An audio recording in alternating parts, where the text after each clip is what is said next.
जय हिंद साथियों, स्वागत है आपका आपके अपने YouTube channel study with M K Singh पर। साथियों, आज बात करेंगे उत्तर प्रदेश पुलिस कांस्टेबल भर्ती परीक्षा के डॉक्यूमेंट वेरिफिकेशन को लेकर, फिजिकल स्टैंडर्ड टेस्ट को लेकर। तो देखिए, डॉक्यूमेंट वेरिफिकेशन में बहुत सारे आपके क्वेश्चन होंगे कि यदि मेरे डॉक्यूमेंट्स में नाम की स्पेलिंग में थोड़ी मिस्टेक हो जाती है तो क्या होगा, मेरे फादर्स नेम की स्पेलिंग में मिस्टेक होगी तो क्या हो सकता है, मेरी डेट ऑफ बर्थ में मिस्टेक होगी तो क्या हो सकता है, या कुछ के फार्म भरते समय कुछ प्रॉब्लम हो जाती है। जैसे फार्म भरते समय किसी का नाम लिखते समय स्पेस ना दिया गया हो, नाम है जैसे अमन कुमार, अमन और कुमार एक जगह लिखा गया हो, मोहित सिंह, मोहित और सिंह लिखते समय एक जगह लिखा गया हो, स्पेस ना दिया गया हो या कहीं स्पेस दे दिया गया हो। तो इस तरह की क्वेरी को आज हम सोल्व करेंगे कि इसमें क्या हो सकता है। तो बने रहिएगा वीडियो के लास्ट तक। यदि जानकारी अच्छी लगे तो वीडियो को लाइक करें और चैनल को सब्सक्राइब जरूर करें। तो देखिए, सबसे पहले देखते हैं कि कौन कौन से डॉक्यूमेंट्स आपके पास होने चाहिए। देखिए, सबसे पहले आपके पास हाई स्कूल की मार्कशीट, हाई स्कूल की सनद यानी कि सर्टिफिकेट जिसे कहते हैं। दूसरा, इंटर की मार्कशीट और इंटर की सर्टिफिकेट, ये तो आपके पास होने जरूरी हैं। यदि इसके साथ साथ आपने अदर एजुकेशन क्वालिफिकेशन लगाई है, किसी ने ग्रेजुएशन लगाया है फॉर्म भरते समय या पोस्ट ग्रेजुएशन लगाया है, तो ग्रेजुएशन और पोस्ट ग्रेजुएशन के भी मार्कशीट और सर्टिफिकेट आपके पास होने अनिवार्य हैं। ये हो गए आपके एजुकेशन क्वालिफिकेशन के सर्टिफिकेट, ये तो सभी के होने अनिवार्य हैं। अब देखिए, उसके बाद आपके पास फोटो होने चाहिए, 6 7 8 फोटो, यानी कि 10 12 फोटो अभी से बनवा कर रख लीजिए एक जैसे, कई बार जरूरत पड़ेगी। उसके बाद आधार कार्ड आपके पास होना चाहिए और आधार कार्ड में स्पेलिंग नाम की, आपके फादर्स नेम की स्पेलिंग या आपका एड्रेस सेम होना चाहिए। दूसरा, आपकी डेट ऑफ बर्थ भी वही होनी चाहिए जो आपके हाई स्कूल इंटर की मार्कशीट में है। उसके बाद आपका एप्लीकेशन फॉर्म, एप्लीकेशन फॉर्म आपके पास यदि नहीं है, फॉर्म भरते समय खो गया है, तो वो उसका प्रिंट जो है तभी निकाल सकते हैं आप जब उसके एडमिट कार्ड डाउनलोड होंगे तो उसका लिंक एक्टिवेट हो जाएगा। आप इसके लिए घबराएं नहीं, एडमिट कार्ड आपके पास होना चाहिए। एडमिट कार्ड अभी आपके पास नहीं होगा तो वो तभी डाउनलोड होगा जब आपको बुलाया जाएगा।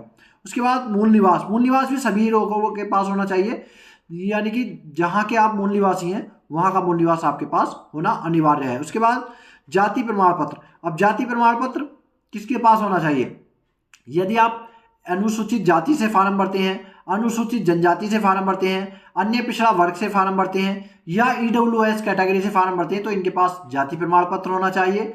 और यदि आप अनरिजर्व कैटेगरी से फार्म भरते हैं तो आपके पास कोई जाति प्रमाण पत्र की आवश्यकता नहीं होती है।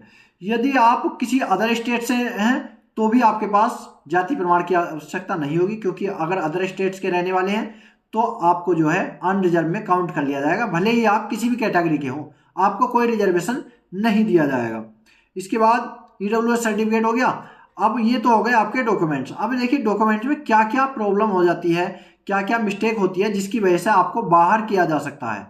यदि आपके डॉक्यूमेंट्स में भी कोई प्रॉब्लम है तो आप भी कमेंट के माध्यम से पूछ सकते हैं। देखिए, सबसे पहले आपके पास एडमिट कार्ड, उसके साथ फॉर्म की प्रिंट, ये सब हमने बता दिया है। अब इसके बाद यदि आपके पास जाति प्रमाण पत्र खो गया है, बहुत सारे लोग ऐसे हैं कि फार्म जो भरा था हमने उसमें जाति प्रमाण पत्र हमने SC ST या OBC लगाया था, लेकिन हमारे पास अब जाति प्रमाण पत्र नहीं बचा है, तो क्या हमें अनरिजर्व में काउंट किया जाएगा? नहीं भाई, यदि आपके पास जाति प्रमाण पत्र खो गया है तो उसका नंबर आपके पास होगा या उसकी कोई फोटोकॉपी आपके पास होगी, जिससे जो है आप अपने नज़दीकी यानी कि जो आपकी तहसील है वहाँ से या जो जनसेवा केंद्र आपके नज़दीक में कोई है तो वहाँ से उसकी और दूसरी कॉपी निकलवा सकते हैं। यानी कि अगर नहीं भी दूसरी कॉपी मिल रही है तो दूसरा कास्ट सर्टिफिकेट अभी बनवा लीजिए।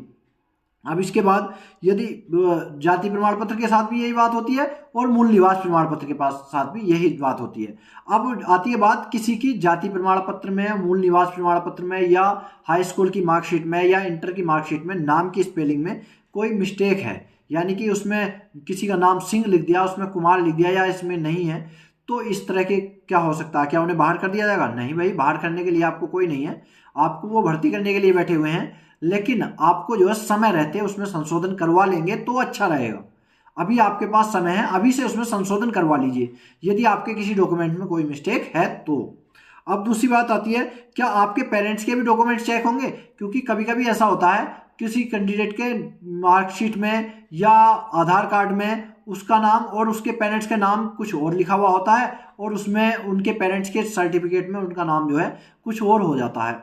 जैसे किसी का नाम, किसी के पिता का नाम राम सिंह है, अब उसके डॉक्यूमेंट्स में, हाई स्कूल की मार्कशीट में और उसके आधार कार्ड में तो राम सिंह लिखा हुआ है, लेकिन उसके पापा के जो आधार कार्ड है, उसके पापा के आधार कार्ड में राम कुमार लिखा हुआ है। तो इससे कोई फर्क नहीं पड़ने वाला, बस आपके डॉक्यूमेंट्स में सेम होना चाहिए। अब उसके बाद जैसे किसी के पिता का नाम हो गया, माता के नाम के साथ भी यही बात होती है। अब इसके बाद जो है आपको यदि फार्म भरते समय कोई मिस्टेक हो गई है तो उसके लिए आप उसको जो है एफिडेविट बनवा लेना चाहिए पहले से ही। आपको बाहर नहीं किया जाएगा, बहरहाल आपको एफिडेविट बनवा लेना चाहिए कि मेरा जो फार्म भरते समय ये मिस्टेक हो गई थी और जिसके लिए मैं जो है एफिडेविट बनवा कर दे रहा हूँ, यदि कोई प्रॉब्लम होती है उसके लिए मैं खुद जिम्मेदार होऊंगा। ये रहा आपका डॉक्यूमेंट वेरिफिकेशन।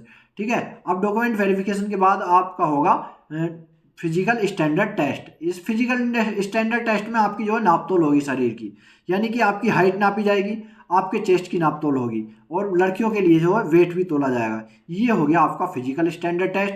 यदि आप फिजिकल स्टैंडर्ड टेस्ट को पास कर लेते हैं, पीएसटी को पास कर लेते हैं, तो आपके पास जो है फिजिकल यानी कि रनिंग के लिए, फिजिकल के लिए आपके पास बुलावा भेज दिया जाएगा, यानी कि आपका एडमिट कार्ड भेज दिया जाएगा और आपकी फिर जो होगी रनिंग होगी। ठीक है, और यदि जानकारी में कोई त्रुटि रह गई है, आपको कोई और जानकारी भी चाहिए है, तो कमेंट के माध्यम से पूछ सकते हैं, जिसकी जानकारी मैं अलग से दे दूंगा।